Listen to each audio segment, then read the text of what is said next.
وزیر اعظم نے اور وزراء نے ایک میٹنگ کی ہے جس میں آرمی چیف اور D G I S I بھی تھے اور بھی دیگر اہم اداروں کے لوگ تھے. اس میں بحث کی گئی سیالکوٹ واقعے کے بعد کہ اس کا کیا علاج کرنا ہے, یہ کیا ہو رہا ہے, اور بڑی تشویش کا اظہار کیا گیا اور ایک اسٹریٹجی بنانے کا فیصلہ کیا گیا کہ کوئی ایک ایسی اسٹریٹجی بنائی جائے کہ اس سب کو ختم کیا جائے. مجھے یہ خبر پڑھ کے بڑی ہنسی آئی. ابھی ہم وہ D G S I army chief اور جنرل فیض علی ملاقات کی طرف آئیں گے, لیکن پہلے اس ملاقات کی بات کرتے ہیں کہ اس ملاقات میں موجود معذرت کے ساتھ تمام لوگ مجرم ہیں جو کچھ سیالکوٹ میں ہوا اس کو. انہوں نے ہی تو اس سوچ کو پروان چڑھایا, انہوں نے تو ٹی ایل پی بنائی ایک الیکشن مینیپولیٹ کرنے کے لیے, اور اس کی وجہ سے ملک میں جو انتہا پسندی پھیلی اس کا نتیجہ نکلا یہ سیالکوٹ میں ہوا. کیونکہ اس سے پہلے بھٹے پر ایک میاں بیوی کو جلا کے مار دیا گیا تھا, کرسچن میاں بیوی کو کوٹ رادھا کرشن میں. اس سے پہلے راشد رحمان کو شہید کر دیا گیا تھا اسی بلاسفیمی کے جھوٹے الزام پر. سلمان تاثیر کو شہید کر دیا گیا تھا. تو یہ لوگ نہیں کہ ان کو پتہ نہیں تھا کہ ہم کون سا جن بوتل سے نکال رہے ہیں اس کا کہتے ہیں, یہ پہلے واقعات ہو چکے تھے. دے نیو کہ یہ جو جن ہم بوتل سے نکال رہے ہیں اس کا نتیجہ کیا ہے. ان لوگوں نے نکالا یہ جن. یہ لوگ اس معاملے میں مجرم ہیں. آج یہ کہہ رہے ہیں ہم کریں گے. ابھی کچھ دن پہلے تو ادھر ٹی ایل پی جب جیلم تک پہنچ گئی ہوئی تھی, یہی فوج کی قیادت تھی جس نے کہا کہ ان سے لڑائی نہیں ہو سکتی, ان سے معاہدہ کر کے ان کو گھر بھیجیں, اور مفتی منیب کو بلایا گیا. تو یہ کیسے کہہ سکتے ہیں کہ ہم اسٹریٹجی, تو آپ لوگوں نے جو نیشنل ایکشن پلان کو ابینڈن کیا تھا وہاں وہ تھی اسٹریٹجی. کیوں اس کو ابینڈن کیا گیا 5 سال بعد؟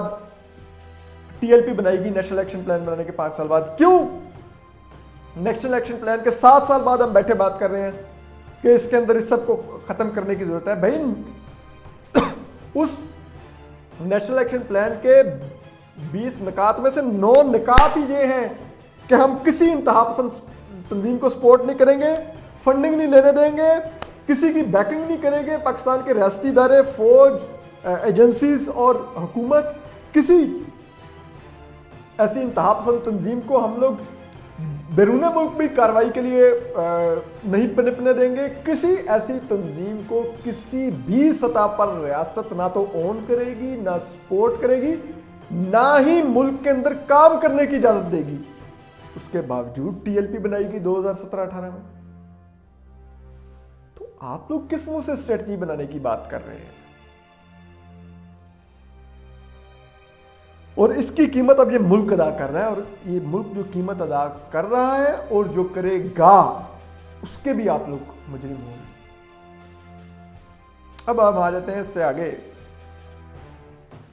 کہ کل ایک اور جو ایک ملاقات ہوئی وہ وزیر اعظم Imran Khan, army chief general Qamar Javed Bajwa, D G ISI lieutenant general Nadeem Ahmed Anjum اور corps commander Peshawar lieutenant general Faiz Hameed کے درمیان یہ ملاقات ہوئی. یہ ملاقات بڑی سگنیفیکنٹ ہے. یہ ملاقات بتایا جا رہا ہے کہ افغانستان کے ایشو پر ہوئی, اور افغانستان کے ایشو پر اس میں ڈسکس کیا گیا, اور اس میں لیفٹیننٹ فیض حمید کو اس لیے بلایا گیا بطور کور کمانڈر پشاور کیونکہ افغانستان کا معاملہ تھا اور ان کی افغانستان کے معاملے میں ان کی ایک ہے وہاں کی انڈرسٹینڈنگ, وہ اس افیئرز کو ڈیل کرتے رہے ہیں. ہاں لیکن ماضی میں جو افغانستان میں ہو رہا تھا اس پر جب لیفٹیننٹ جنرل فیض حمید کور کمانڈر بننے سے پہلے ڈی جی آئی ایس آئی تھے تو جو میٹنگز ہوتی تھیں افغانستان کے ایشو پر اس میں کور کمانڈر پشاور کو نہیں بلایا جاتا تھا, لیکن اس دفعہ بلایا گیا لیفٹیننٹ جنرل فیض حمید کو. اور یہ اب ذرائع بتا رہے ہیں کہ وزیر اعظم ہاؤس میں ایک افغانستان سیل قائم ہے, اور افغانستان کو فارن آفس نہیں ڈیل کر رہا, وہ وزیر اعظم ہاؤس میں بیٹھا ہوا سیل ڈیل کر رہا ہے. اور وہ سیل جی ایچ کیو اور آئی ایس آئی سے رابطے میں ہوتا ہے, کیونکہ ظاہری بات ہے یہ سیکیورٹی مسئلہ ہے تو جی ایچ کیو اور آئی سی اس کو ڈیل کرتے ہیں. اور اس سے قبل صرف جب 1980s اور 90s میں جب افغانستان میں پاکستان کی بہت زیادہ انوالومنٹ تھی تو اس وقت کے جو صدر تھے غلام اسحاق خان, انہوں نے افغانستان سیل قائم کر رکھا تھا